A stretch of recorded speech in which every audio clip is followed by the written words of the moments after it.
राधे राधे मेरे प्यारे भाइयों बहनों माताओं व बंधुओं, संस्कार की बातें चैनल में आपका स्वागत है। बंधुओं, आज मैं आपको सुना रही हूँ सावन मास में सावन मास महात्म की कथा का अध्याय। बंधुओं, जो मनुष्य भी सावन मास में भगवान शिव के सावन मास महात्म की कथा को सुनते हैं, भगवान शिव की उन पर विशेष कृपा बनी रहती है। बंधुओं, यदि आपने हमारे YouTube चैनल संस्कार की बातें अब तक सब्सक्राइब नहीं किया तो जरूर करें और बेल आइकन दबाना ना भूलें, ताकि आपको हमारी आने वाली सभी वीडियोस की जानकारी सबसे पहले हो सके। बंधुओं, वीडियो को पूरी सुने। बोलो शिव शंकर भोलेनाथ की जय, माँ पार्वती की जय। शंकर जी ने सनत कुमार जी से कहा, हे महामुने, श्रावण मास के शुक्ल पक्ष की पंचमी तिथि को जो कुछ करना चाहिए उसके संबंध में बतलाऊंगा। ध्यान पूर्वक सुनो। साधक को चाहिए कि वह चतुर्थी को केवल एक बार भोजन करे। पंचमी वाले दिन उसे सोने अथवा चांदी का नाम निर्माण करना चाहिए और नक्त व्रत करना चाहिए। नक्त व्रत रखकर उसे काठ या मिट्टी का 5 फनों वाला नाग बढ़ई अथवा कुम्हार से बनवाना चाहिए।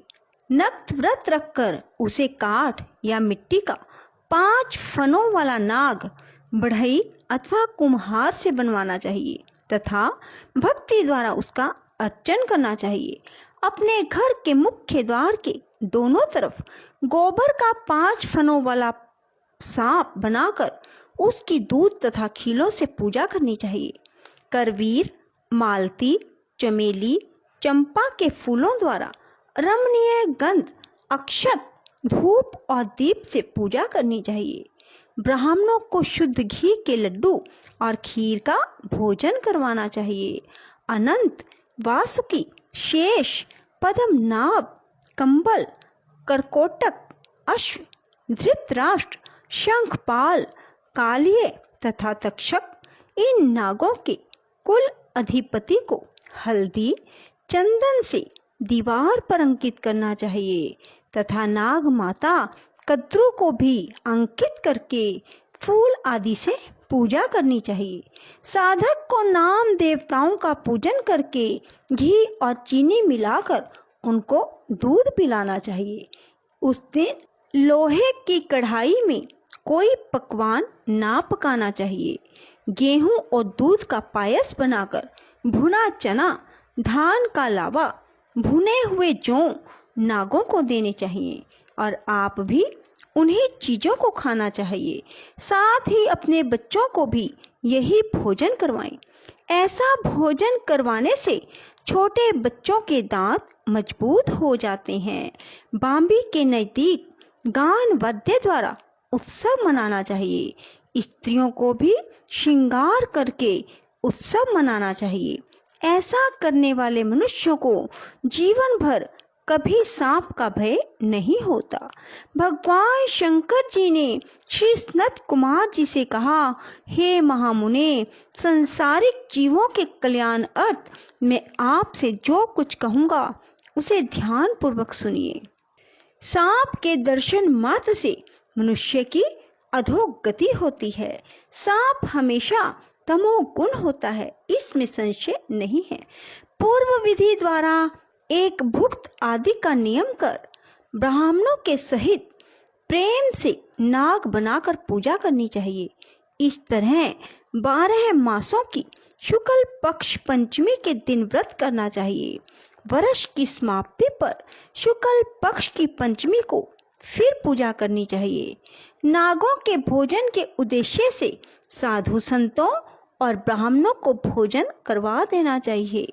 इतिहासविद को रत्न विभूषित सोने का नाग देना चाहिए। सामग्री सहित सवत्सा गोदान देते समय नारायण विभु का स्मरण करें। नारायण जो कि सब जगह व्यापक है, सब वस्तुओं को देने वाले हैं, अनंत हैं तथा अपराजित हैं, उनको याद करके साधक को यह कहना चाहिए, हे गोविंद, मेरे वंश में हमारे पूर्व पुरुषों में से जो भी सांपों के डसने से अधोगति को प्राप्त हो गए हैं, वह इस व्रत से तथा दान से मुक्ति को प्राप्त हों। इस तरह कहकर सफेद चंदन युक्त चावल के पानी को भक्ति से वासुदेव के लिए जल में छोड़ देना चाहिए। इस प्रकार करने से, यानी व्रत, पूजा, दान करने से जो जीव साधक के वंश में मर गए होंगे या सांप के काटने से भविष्य में मरने वाले होंगे, हे महामुने, वह सब के सब सर्प योनि से मुक्त होकर स्वर्ग लोक में चले जाएंगे।